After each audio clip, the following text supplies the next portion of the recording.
Have you given any thought to contributing to the melt? It's easy to do. Just click the Patreon link in the episode notes, and for as little as $3 a month, you can get access to bonus episodes, early access to regular episodes, and you can also participate in monthly Zoom meetups. It helps to keep the magic happening here at the Melt. So I encourage you to karmically entangle yourself with the Melt today by subscribing monthly for less than the price of a container of goatee wax, or a prosthetic pinky, or a half stick of DMT butter, or an inflatable casket, or the shrunken head of an Atlantean supermodel, or a woolly mammoth's merkin, or a crystalline replica of Baba Yaga's hut, or a capsule of Sasquatch dander.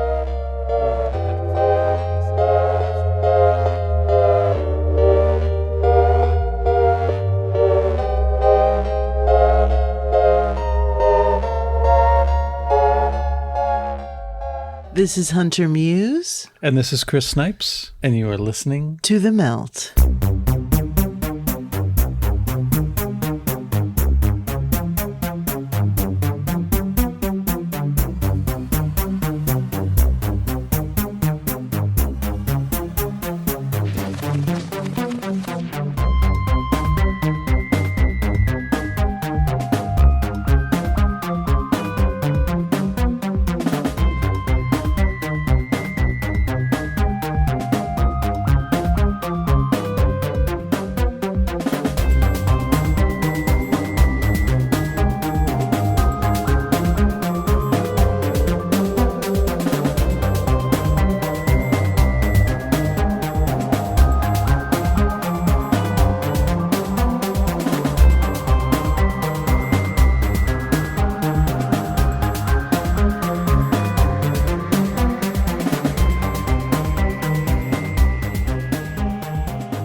People are racist.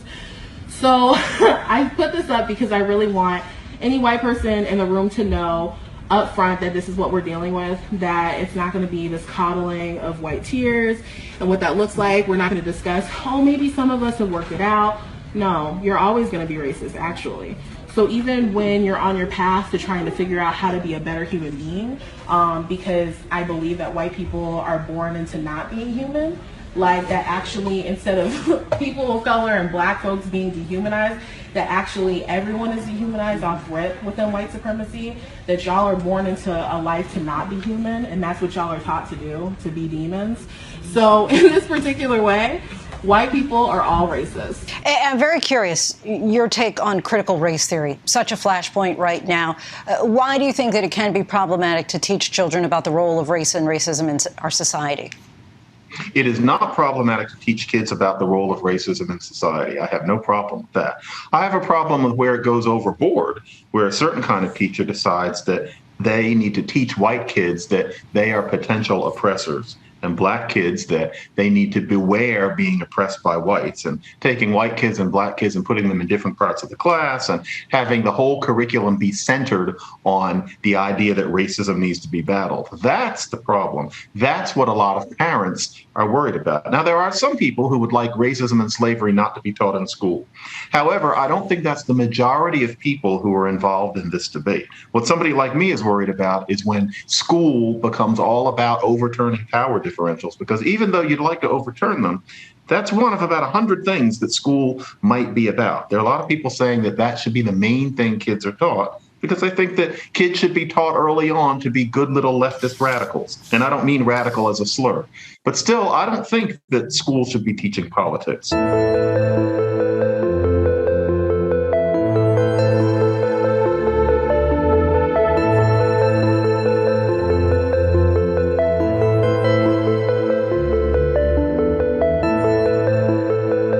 The first person that you heard was Black Lives Matter activist Ashley Shackelford, lecturing on how all white people are racist, next to a dry erase board that listed her PayPal account info on it, just in case any of the flabbergasted members of her audience felt compelled to pay her reparations. This is obviously an extreme example of some of what critical race theory espouses, but it doesn't fall too awfully short of what some of the emotion behind critical race theory amounts to. The second voice that you heard was that of John McWhorter, a professor of English and Comparative Literature at Columbia University and author of Woke Racism, giving his take on some of the shortcomings of critical race theory and its place in the classroom. As I and some of my guests on this show have said before, judging or classifying anyone on arbitrary characteristics such as the color of their skin, their gender, or their nationality is a low-frequency endeavor. I remain open to the possibility that reincarnation is an actual phenomenon and that we might even have an active role in consciously choosing in what form our incarnations manifest. So, in that case, we have all potentially been all races and all genders at some point. This, in and of itself, renders those identifiers as nebulous and temporal. It also puts into focus the concept that our bodies are but vessels that house something much more substantial. Our souls, for lack of a better term. So, what is more pertinent, our containers or their contents? I say that the contents are infinitely more important, for that is the real substance that gets transferred from container to container. Even being human is a temporary state, so why get snagged on the peripherals? Why try to solidify any aspect of one's identity that is tethered to the physical? Why is what we appear to be seem to be more important than who we actually are? Because the same mentality that tries to classify us and themselves into groups and categories must also believe that all we are these bodies. And I, for one, strongly believe this to be untrue. And I also think that it is detrimental to teach others that all they are their bodies, and to exemplify our differences as opposed to our similarities.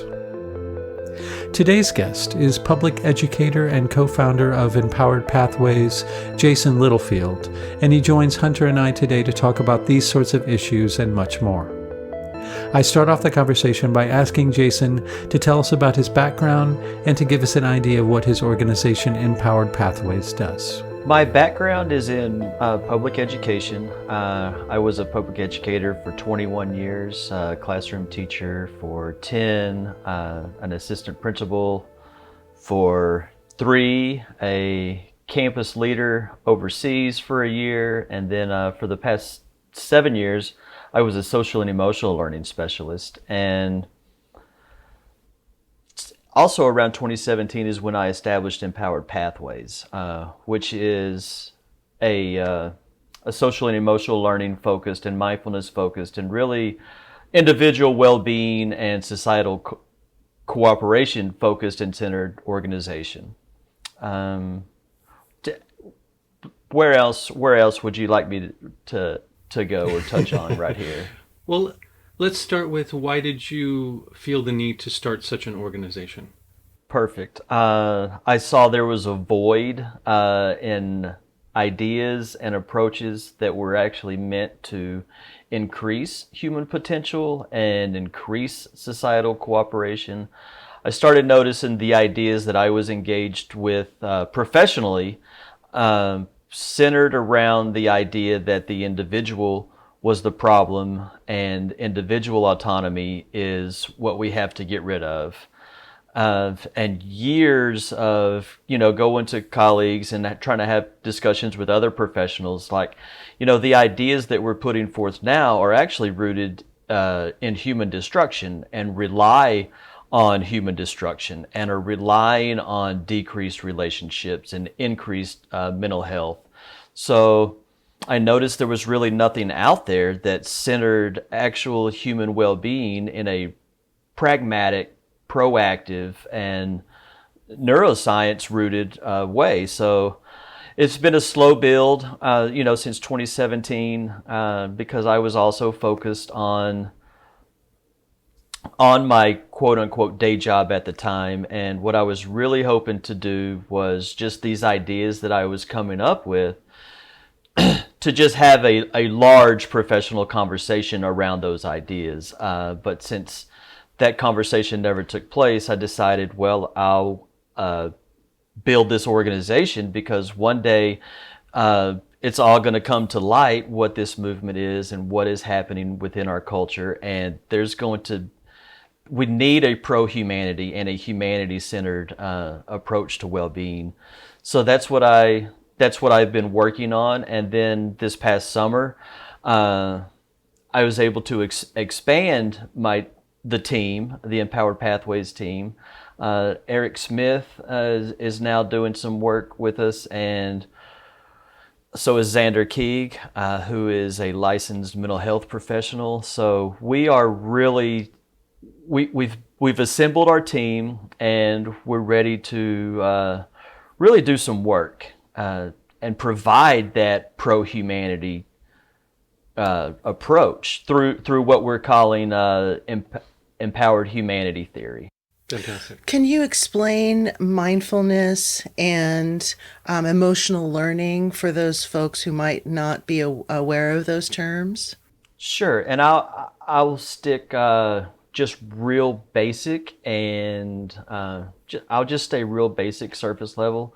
So mindfulness is just simply the act of paying attention to the now, what is happening in this particular moment, without judgment, and just seeing something as it is. It's as simple as looking at a tree and discerning how many different shades of green there are.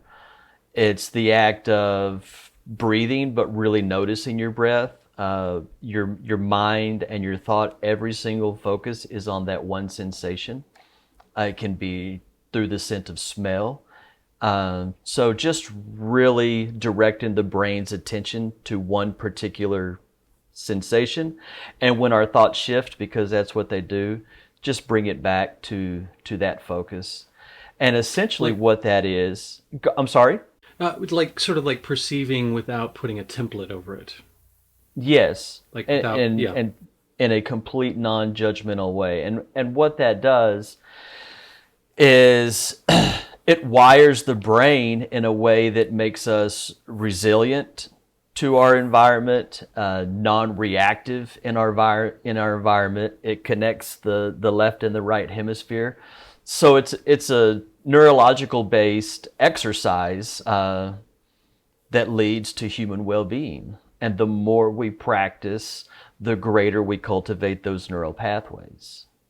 I'm studying to be a clinical psychologist, and when I listened to your episode with Carrie Smith and you started to talk about mindfulness, I was trying to see if you were connecting that to the psychological modality. And I love to see that, because I do think that there is this fissure that is existing right now in education where these very basic principles are not being addressed.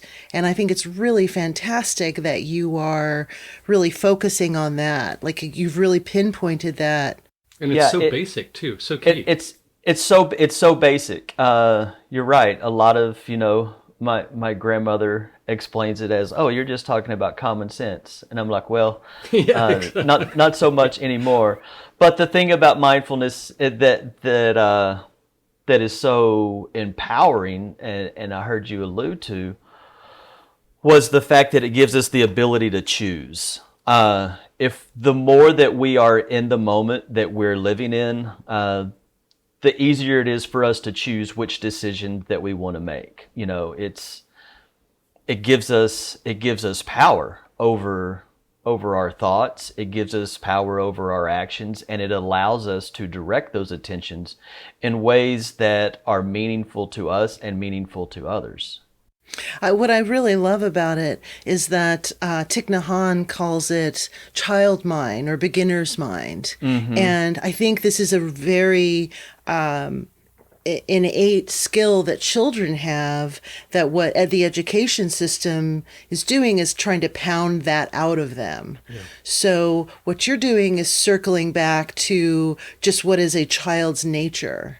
I am circling back to that childlike mind. And in fact, that's one of a mindfulness practice that I like to use when talking about what is happening in our society right now, because it is, we are so polarized, and with this new ideology coming in, and like, what is it? Because most people still in their hearts and minds believe in the old way, in the classical liberal approach of where the individual autonomy is the moral worth of society. Most people in their hearts and minds believe that, but the status quo successor ideology rebukes that. So I try to break down the two different worldviews, and with the intention of, let's look at this through a childlike mind.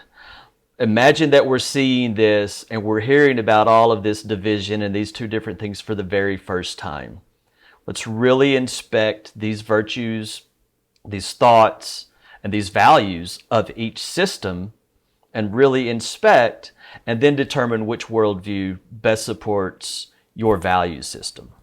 So I find it interesting that you brought up the childlike eyes, because that's been a way that I feel we can have an honest discussion about what is happening in the now in our culture, is if we all evoke that tenet of childlike eyes and seeing this for the first time, then I think that we can learn and we can grow and we can move as individuals and as society in the direction of our choosing. And I feel that the direction of our choosing within our hearts and within our minds is to value the individual, is to give the next generations this idea that the individual is the moral worth of society. So hopefully so. Yeah, for sure. Absolutely. One of the big inversions that I see taking place is going, as you were saying, about going less towards the individual and more towards the group, is sort of inverting that from not the content of our characters, but what we appear to be on the surface, our identities. And one of the big signifiers of that is, of course, the color of our skin. So one of the ways that that's being implemented is the critical race theory. Maybe there are those who live under a rock and don't know what that is, but maybe if you could explain that, the basics of that, and maybe what you think the agenda behind that is. Okay. Can I pull the lens back from critical race theory to just critical theory? Sure. Oh, yeah, please. Because please.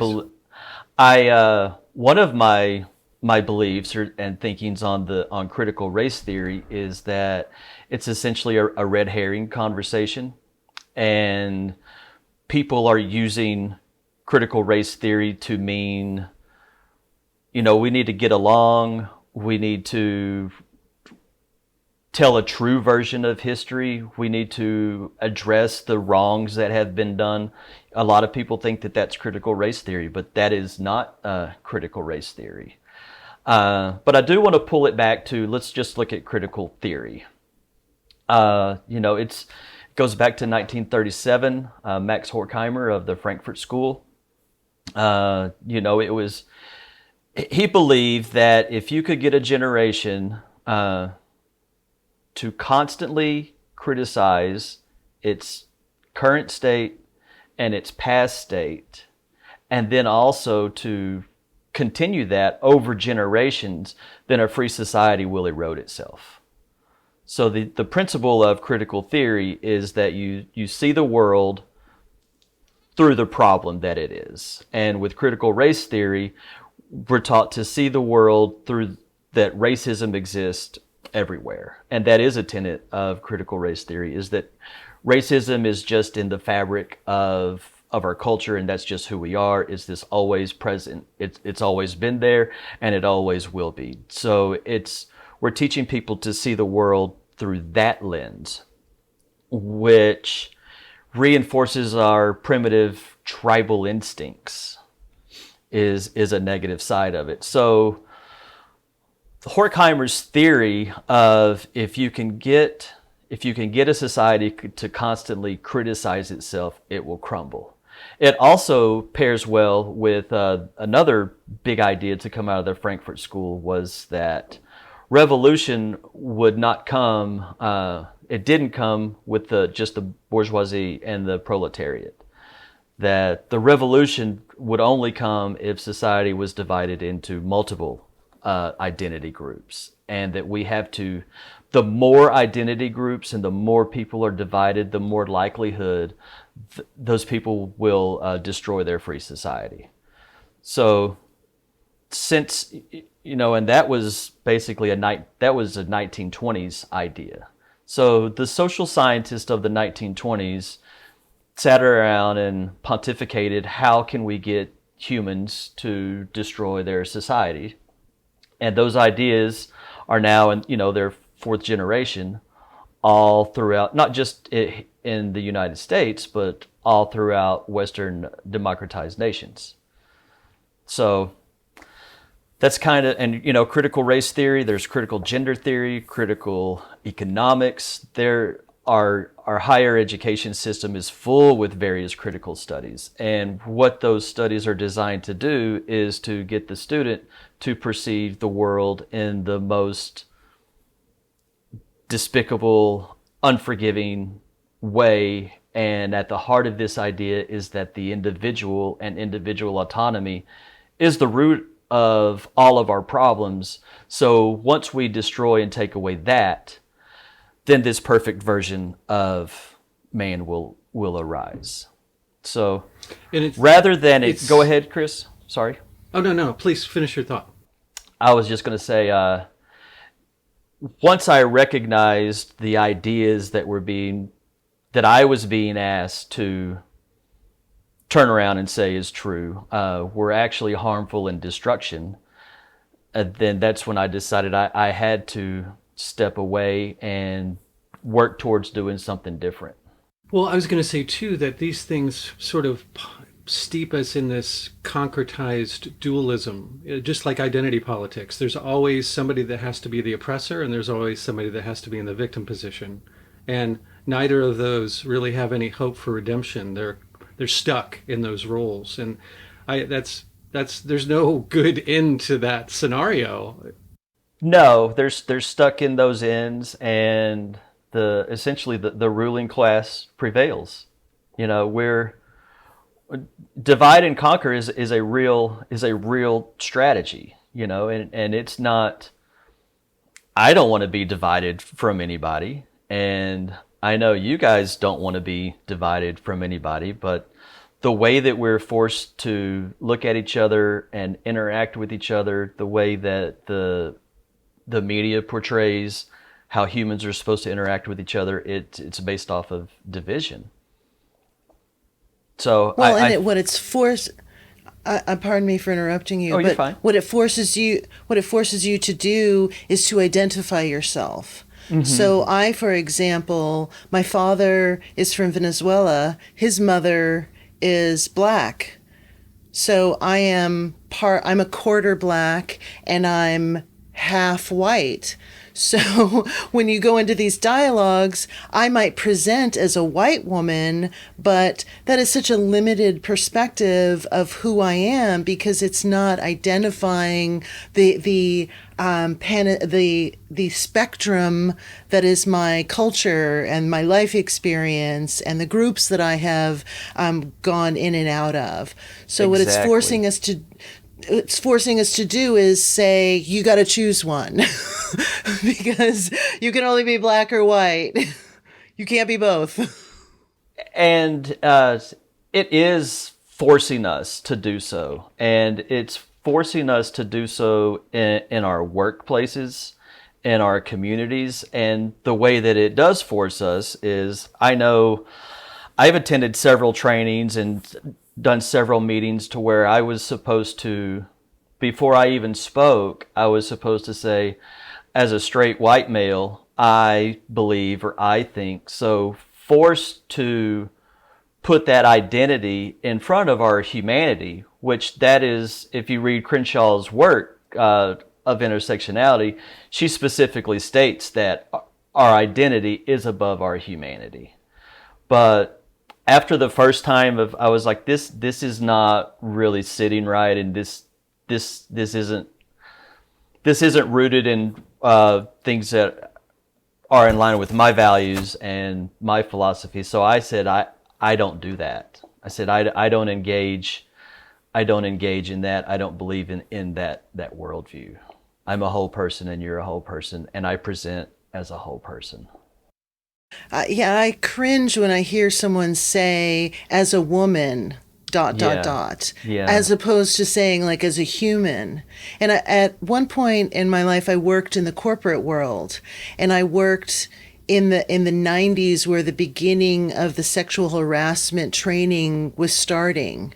And what was so interesting was in the years after that, cases of sexual harassment lawsuits went through the roof. And it wasn't because people were necessarily being more sexually harassed. It was because suddenly there was a legal ramification to that. And so if someone looked at you in the wrong way, you could say that they were sexually harassing you.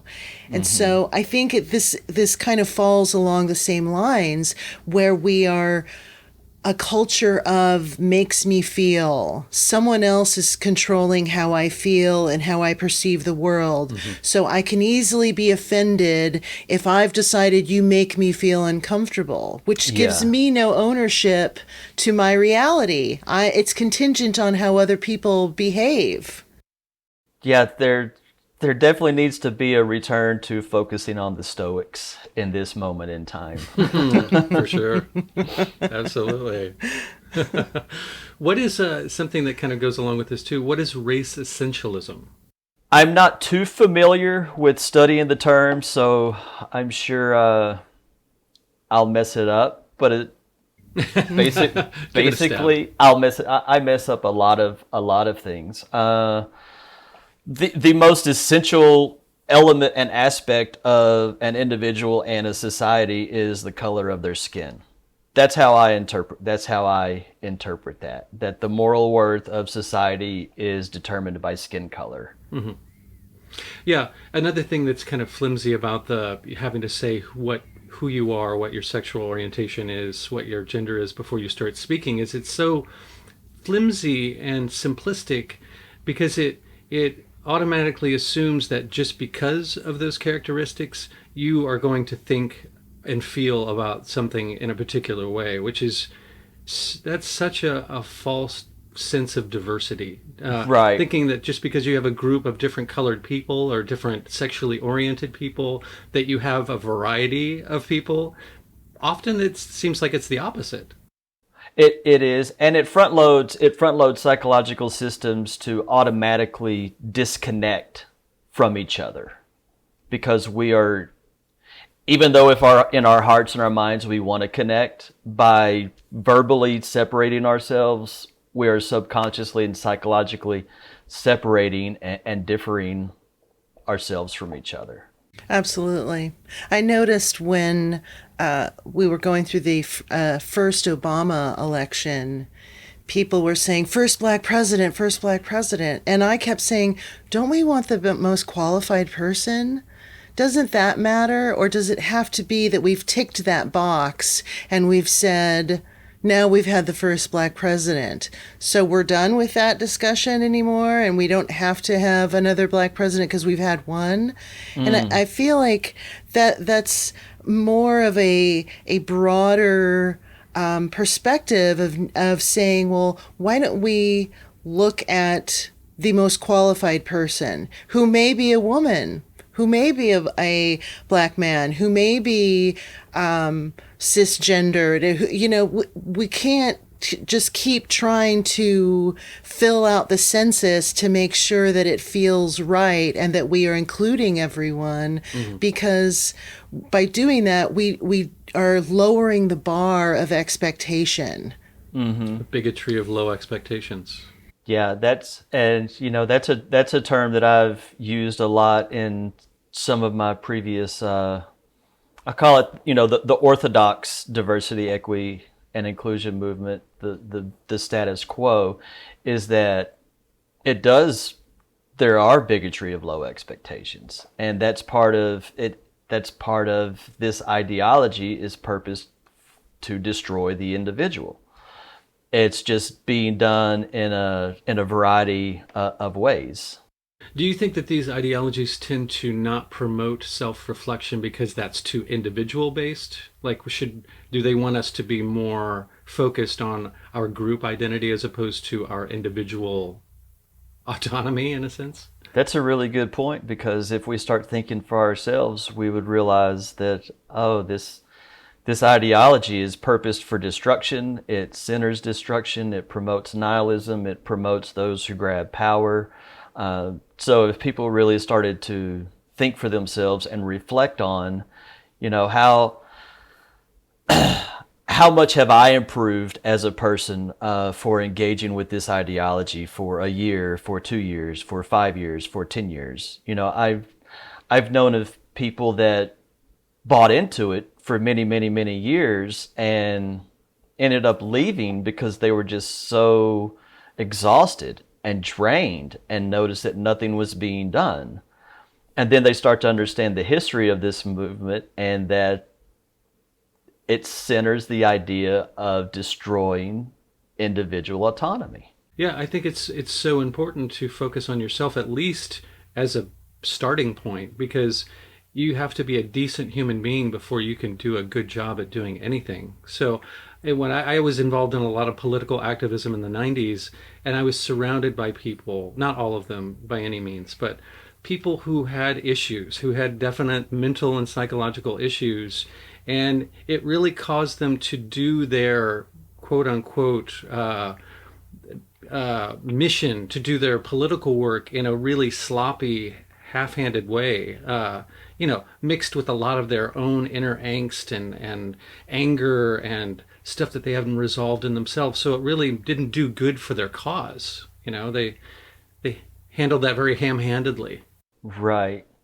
Well, so since I, believe that the individual is the moral worth, and that individual autonomy is the key to a healthy collective even, that's where the empowered humanity theory comes from, or comes into play, because it's just really a set of a couple of core ideas and 3 pathways of practice that I encourage people to look at and engage with, establish a worldview and habits of practice based off of these core ideas, and interpret them in authentic and meaningful ways. And you will begin to cultivate your brain in ways that encourage inner peace, societal cooperation, and leading to that individual life fulfillment. So that's, and it centers human dignity, which is something that, in my opinion, breaks down all barriers. It's the closest that we can get to peace on earth,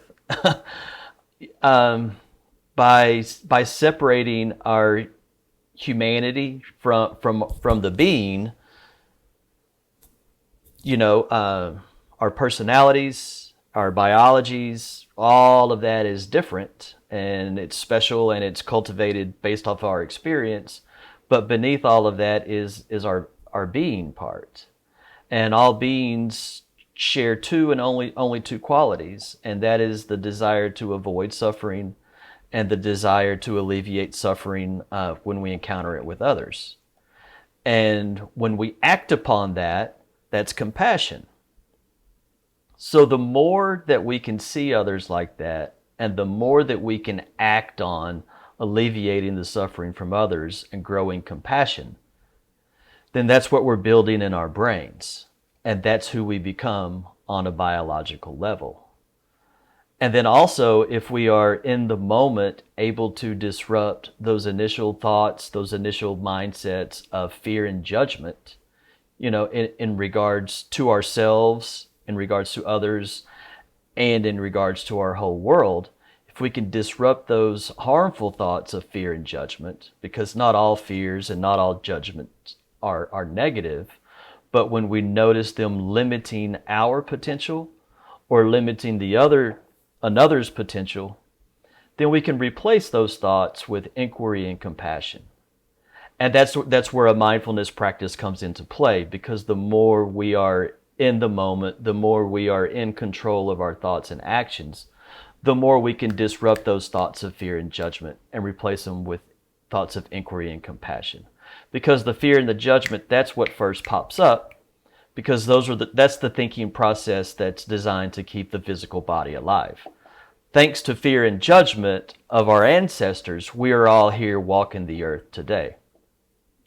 But we have to use it responsibly, especially in this moment in time. So that dignity and noticing mindsets of fear and judgment and replacing them with compassion and inquiry, that's a constant daily, when I'm interacting with others, when I'm thinking about others, that's a constant to have at the forefront of my mind, rather than see each other as the most horrible and inauthentic and judgmental ways. We can also choose to see each other as we see ourselves. And then that's where we get into the practices that celebrate our common humanity. The more we are able to engage and share stories of love and share stories of loss and share stories of hurt. And when something horrible happens to me, understand that happens to everybody. I'm not the only person that's experienced this horrible loss. I'm not the only person that gets to experience this joy. I'm connected to something greater than I am.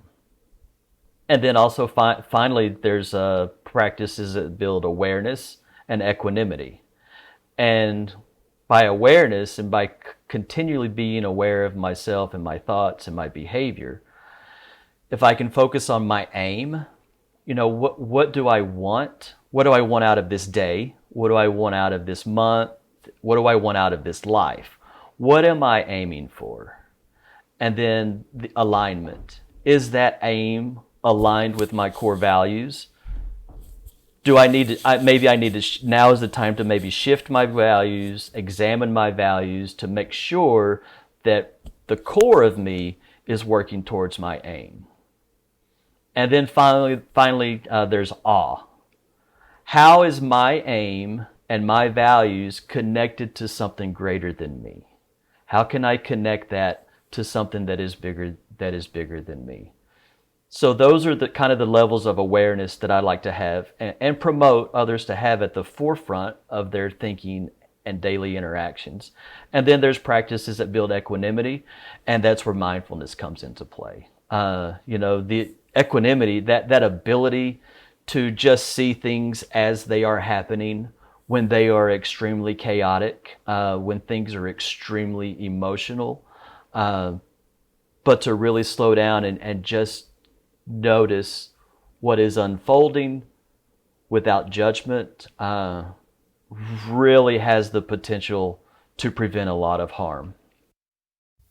Absolutely. And maybe another word to use instead of judgment and fear would be discernment. Mm-hmm. Because really that's what we're trying to do is discern what the flow is and what the activity is. Is this something that resonates as being positive, or is this something that resonates as negative?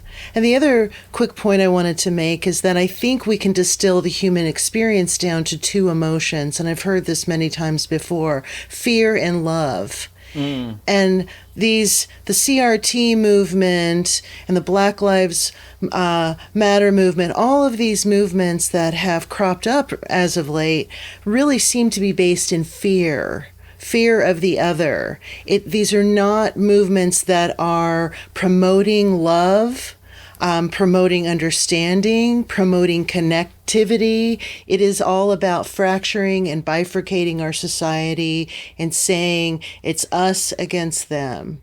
So I think that's something.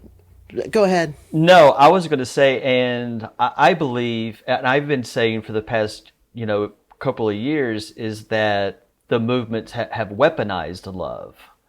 Absolutely. I know that the behaviors and the ideas coming out of the movements reject love, but people are joining these movements. A lot of people are joining these movements, I believe, because of their love for humanity, because of their love for people. They're tired of seeing injustices. They're tired of seeing wrongs. So it is out of love that they are putting themselves in these on these sides. However, there is no love. It's a loveless movement, and Absolutely. it actually rejects love. It rejects beauty. It rejects truth. The love is on that classical liberalism. That's where the love is. So, this is a really important time for those to disengage with the loveless and re-engage with love. Absolutely. And it's really listening to the words that we're using and how we are speaking to ourselves. For me, that's really how it starts.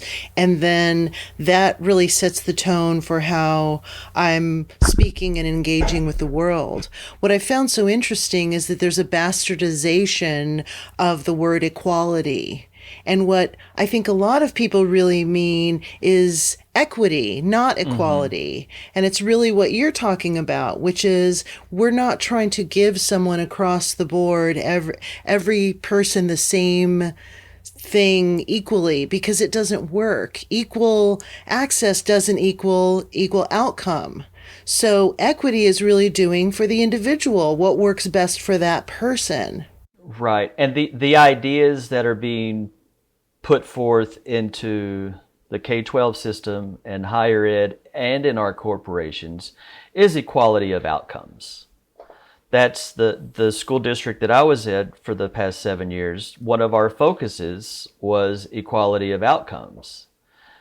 And that was one of the things that I tried to generate some conversation around, because I was like, how do you do that? How do you take two individuals and make their life outcomes the same in the end? Much less, it's impossible. How do you take? Well, it's not impossible, but it's impossible without tyranny. It's impossible. Exactly. It's impossible without violence. It's impossible without it's impossible without starvation. So, the ideas that we are putting forth now, that will most likely, equality of outcomes will not be something possible in the next 5 to 10 years.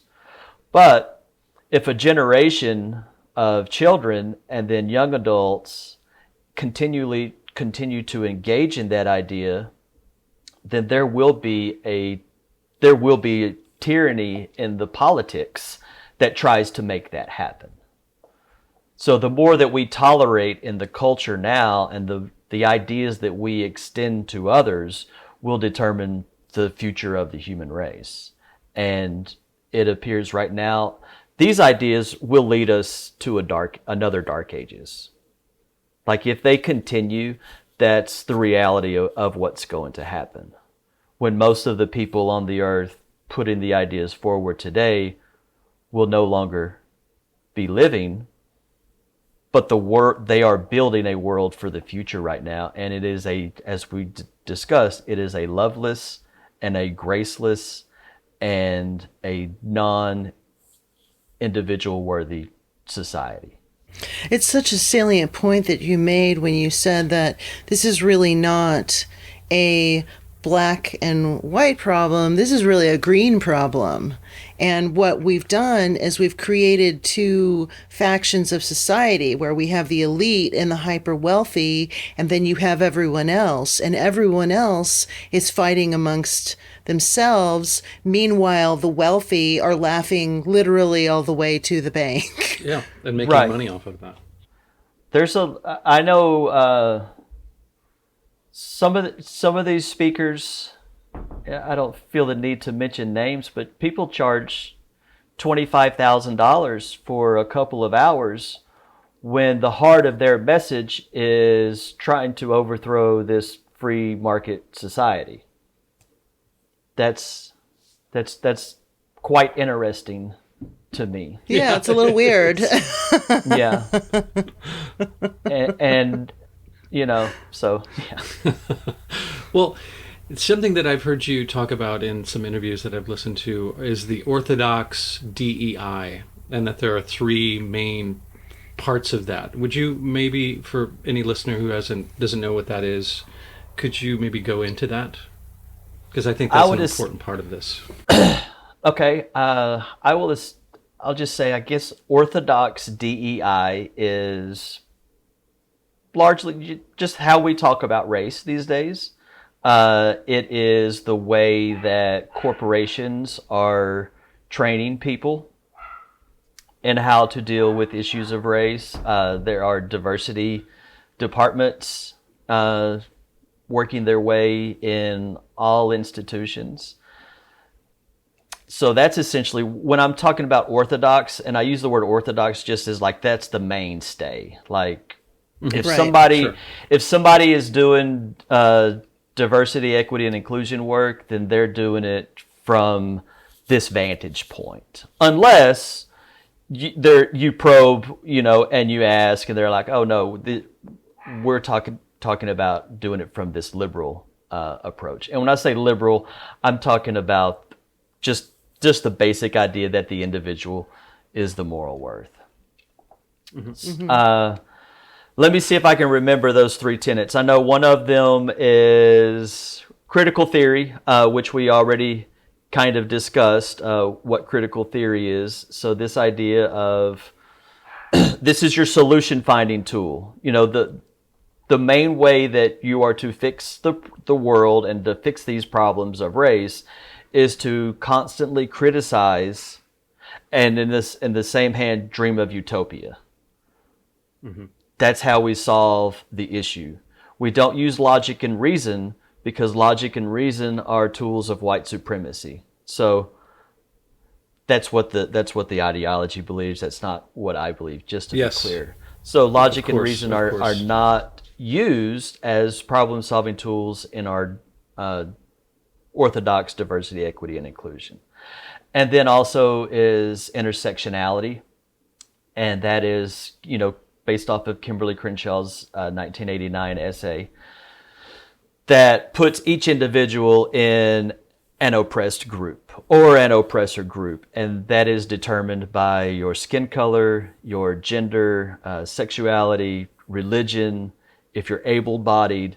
We figured out so many ways to break down the individual and then arrange, how many intersects do you have?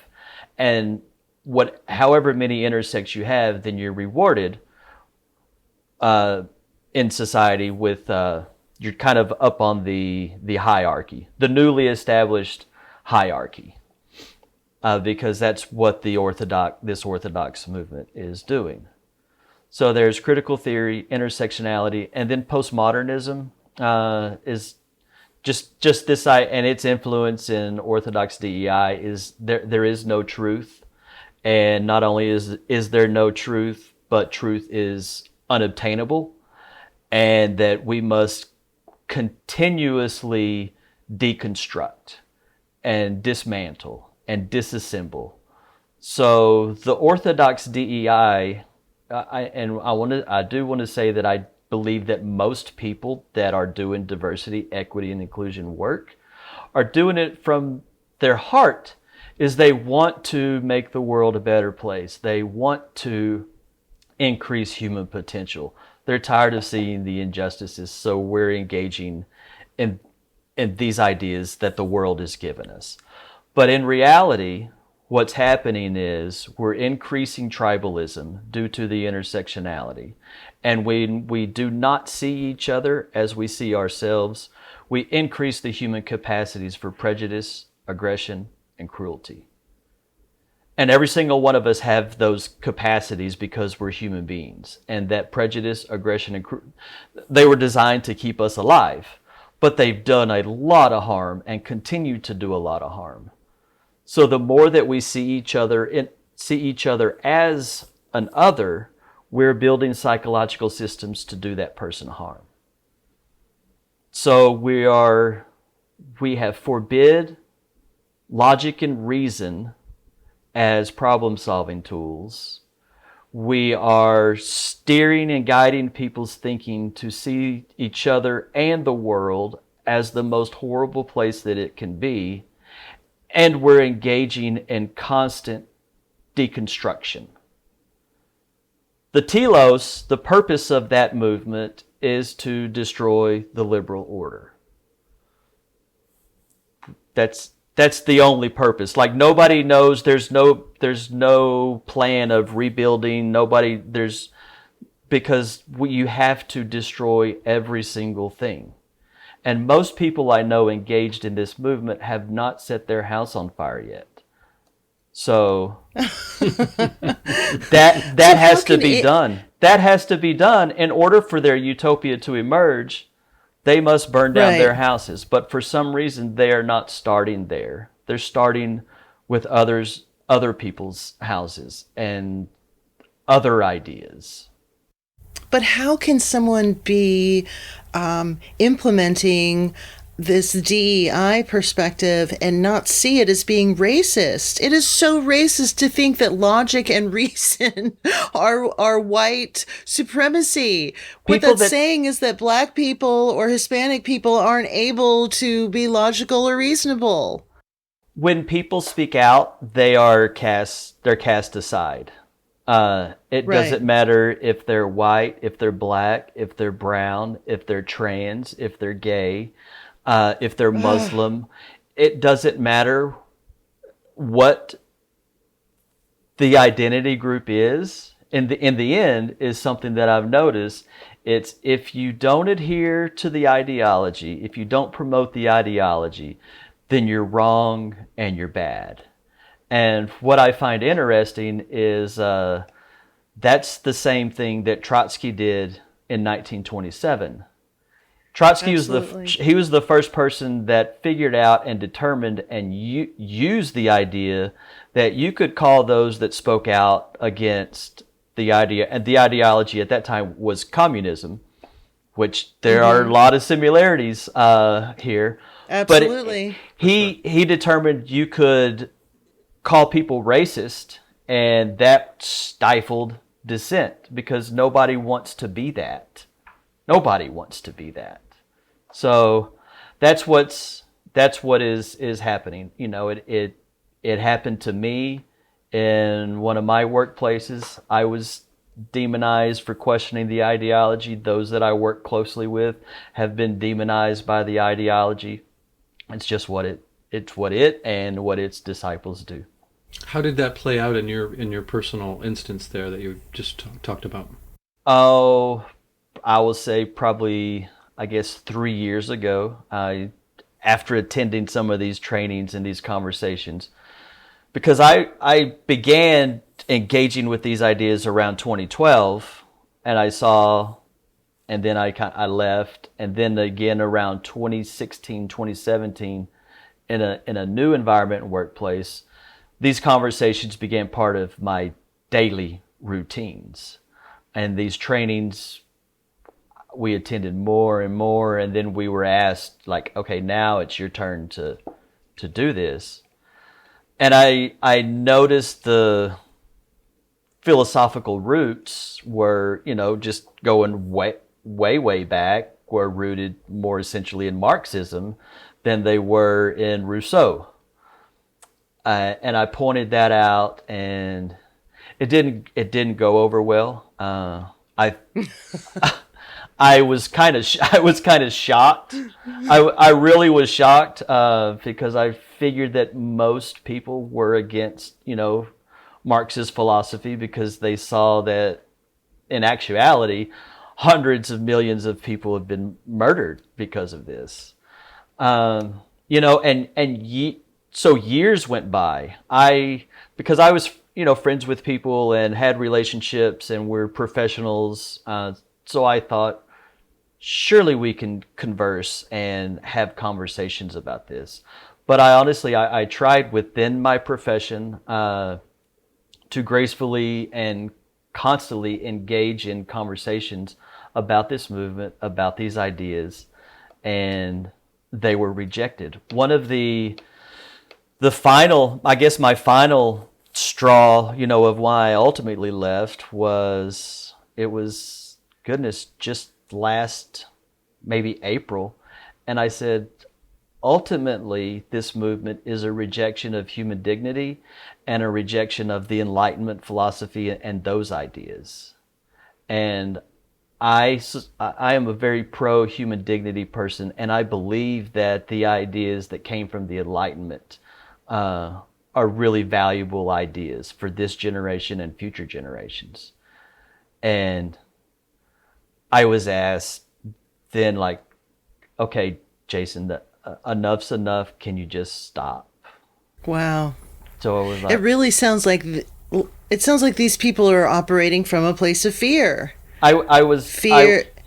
yeah, fear. I was told it sounds like you want to go a different direction than we do. So I agreed, and I did. I started pursuing my own path because I know there are others out there that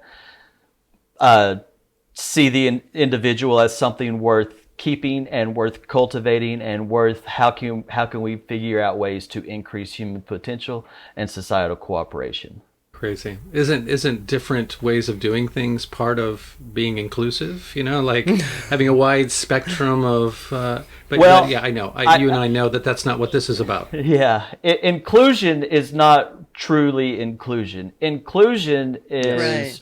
We include those that accept the ideology, and we exclude those that do not. Like that's the. So it means It means compliance, basically. It means compliance. Yeah. So to the coach. Added within Powered Pathways, Eric and Xander and I, we are looking at doing DEI differently. We are looking at working with schools and working with organizations to implement the empowered humanity theory in their structures and in their systems and in their daily habits. We call it a framework for life, leadership, and learning, and that's what we believe. Fantastic. Have you actually started implementing that? Have you gone to schools or businesses and started doing this yet, or you're still in the process of putting it all together? We have it ready to go, and we are awaiting word on a couple of large districts. Hope to hear something next month, actually, so we can make those announcements. But just due to COVID, due to things being shut down and getting retuned, that's what we've been focusing on. So now that the world is in this place, now that people are starting to see that institutions and families and relationships are falling due to the ideology, what else is there out there? Are there any other ways? We're ready to go there.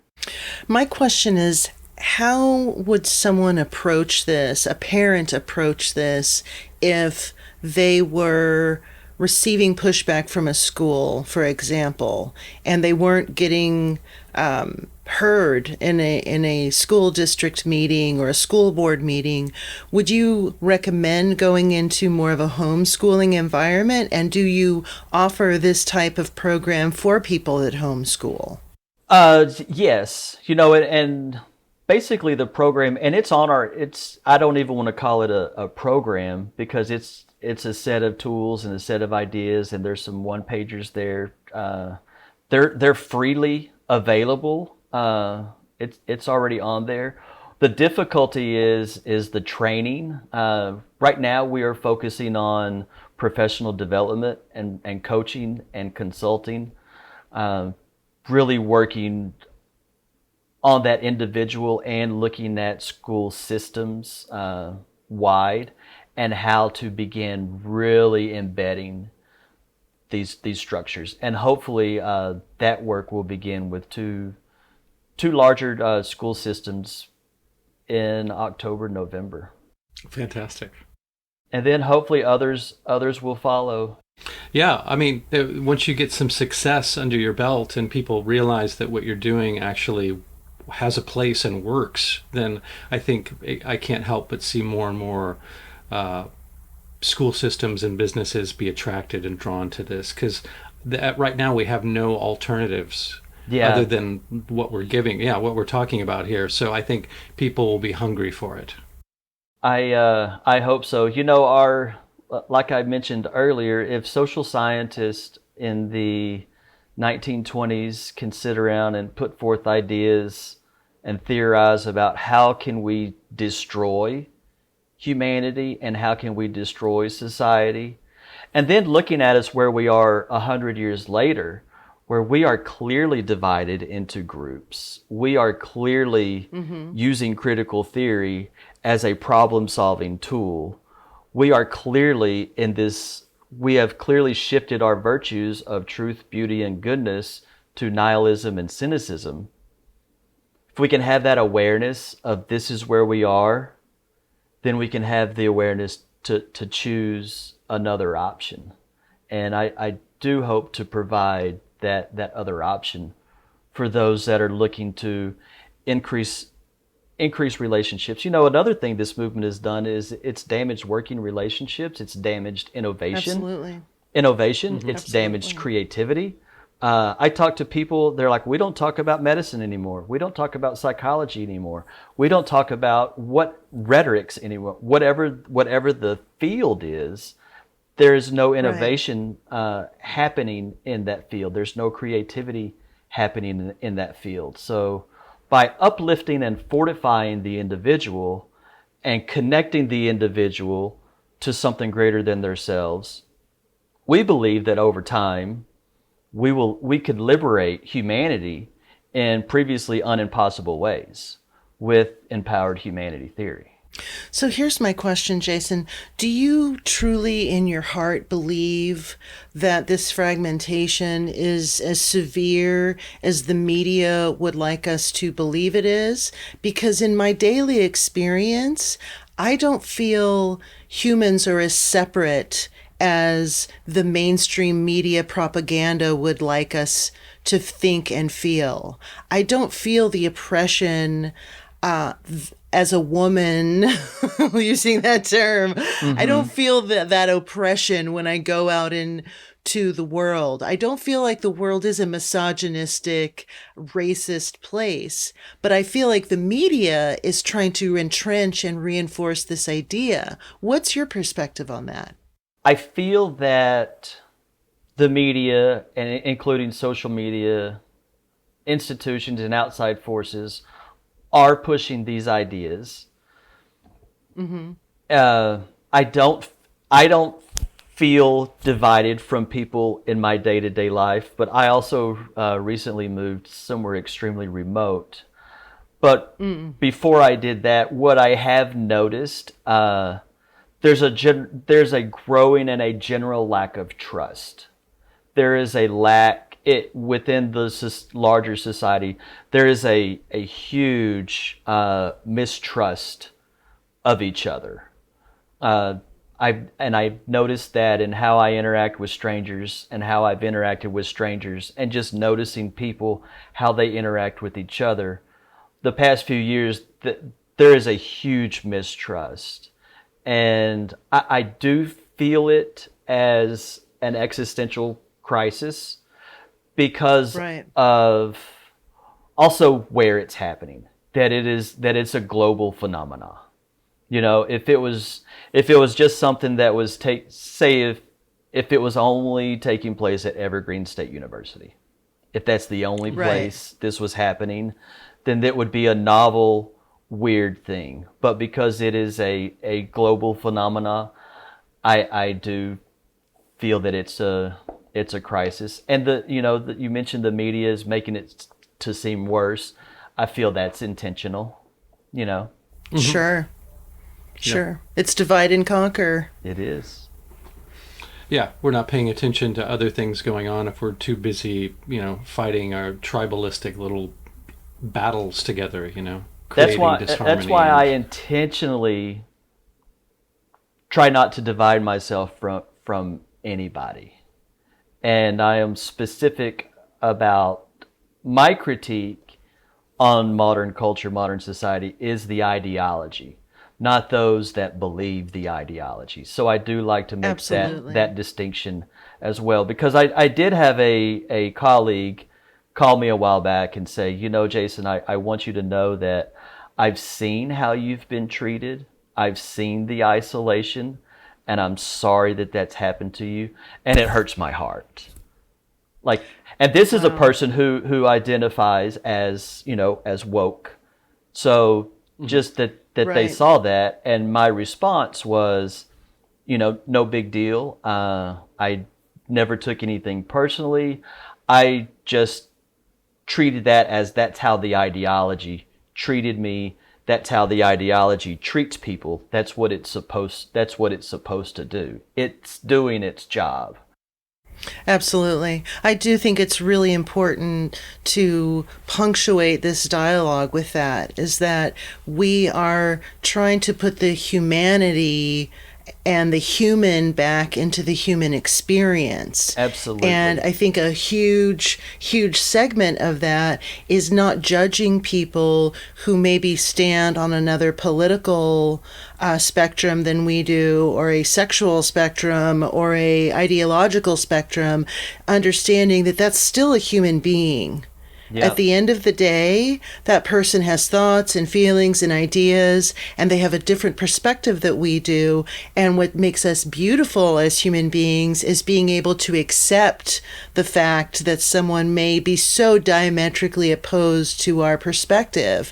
It doesn't make me filled with hatred. It makes me filled with empathy and understanding that they believe just as strongly as I believe in what their thought processes are. Yep. And to always remain open to the conversation, that they, even if they oppose conversing about it, crossing the aisle and talking about the things that they feel so strongly about, or that we may feel so strongly about, we have to remain open to conversing and talking about it like adults. Right. That's where it starts. And I've also asked, and maybe even been begging for years to have a conversation. I've been trying to understand that worldview and understand how are these tools going to be effective. Tell me why this is a good idea. And nobody's ever been able to have that discussion, which makes me realize that there's nothing good out of it. Exactly. And it's a fear of being confronted by a perspective or an ideology that should be confronted and should be addressed. And so the way to not confront that is avoidance. Like, I don't want to talk about it. Or demonization. Yeah, the idea of, well, you're not going to understand and you're going to try to convince me of something else. Yeah. What I'm saying is what you're saying is, I'm not trying to convince anyone of anything. I'm trying to understand what you believe and why you believe that. I think it's very powerful to be able to do that and not lose your own sense of self in that process. Yeah. That's where that quality of equanimity comes really in handy. Exactly.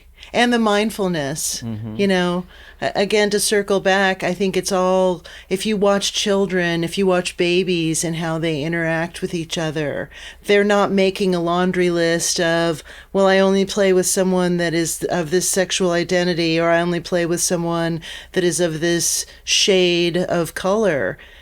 Children are way more inclusive and way more interested in the perception of the moment, and not so much the planning of the future and the bifurcation of the human experience. Exactly. So we are approaching on an hour here, Jason. I'm sure, hopefully, we pique some people's interest, and they will want to find more about your organization and you. Where can they go to do that? EmpoweredPathways.org, and they could also reach out to me directly at contact@empoweredpathways.org. And if they want to find me on Twitter, I'm not really there much, but I'm Jason. The THEE human is my Twitter handle. I take being a human serious and the pro-humanity movement pretty serious. I even identify as the human race when I'm asked to fill things out. We need more humans in the world. Absolutely. And do you have a way, if someone wanted to donate to your process and your project, do you have ways that people can do that? There is a donate button on the website. Oh, fantastic. Sure. Yes. Cool. Fantastic. Thank you very much for asking. And we are. I really appreciate. We're also a 501c3 organization. Fantastic. If that helps. Really fantastic work that you're doing. I thank you so much, and really you are a beacon of light through these dark times. And I just want you to keep going, because people like Chris and I really appreciate the work that you're doing. Absolutely. It means a lot. Thank you very much. Thanks for chatting with us, Jason. I'm very grateful that you reached out, and thank you for saying those kind words. Absolutely. Keep it up. And hopefully some people will be heading your way after hearing this. Absolutely. Thank you so much. I appreciate it. All right. Have a good rest of your day, Jason. You too. Bye-bye.